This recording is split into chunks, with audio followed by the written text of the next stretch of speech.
Emma and welcome to V.O.T.D. Today's verse is Amos 6:12-13. Do horses run on the rocky crags? Does one plow there with oxen? But you have turned justice into poison, and the fruit of righteousness into bitterness. You who rejoice in the conquest of V.O.T.D, and say, did we take Carnaim by our own strength?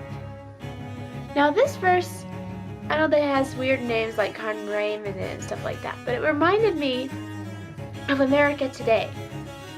Especially when it says things like we've turned justice into poison. When you think about the justice system, there's murderers that are getting off because they're called a product of our society. They're considered to be, it's considered our fault that there's a murderer around. And arguably, yes, there is sin nature, so that has something to do with it, but you're still responsible for your own actions.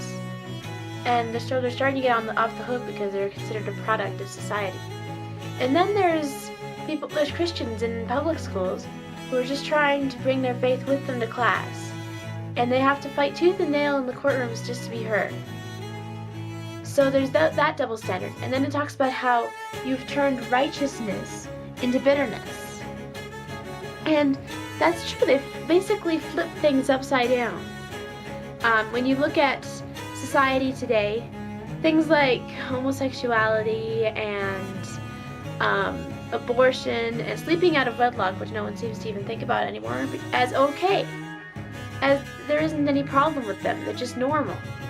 But then people that try to live righteous lives and try to avoid those things are seen as uptight and judgmental.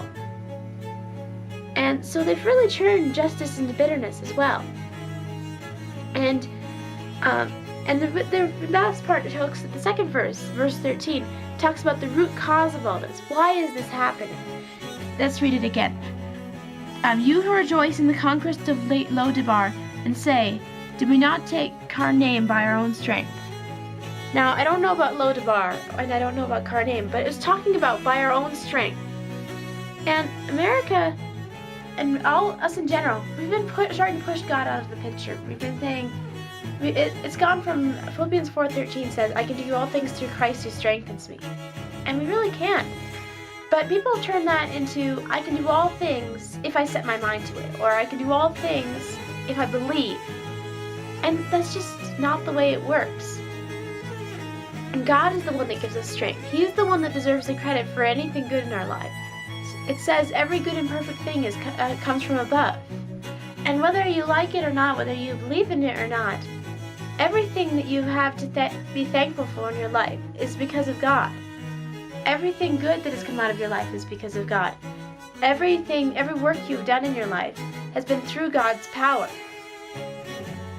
and through God's plan.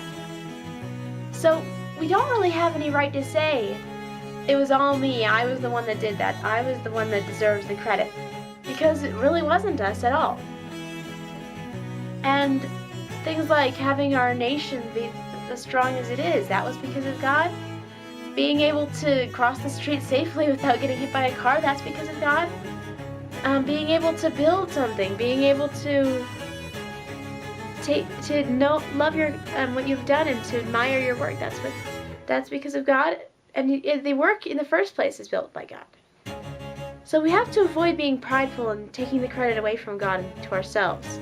We seem to like giving ourselves credit for things, even when it wasn't really us to begin with. And God is the one that gets the credit for everything.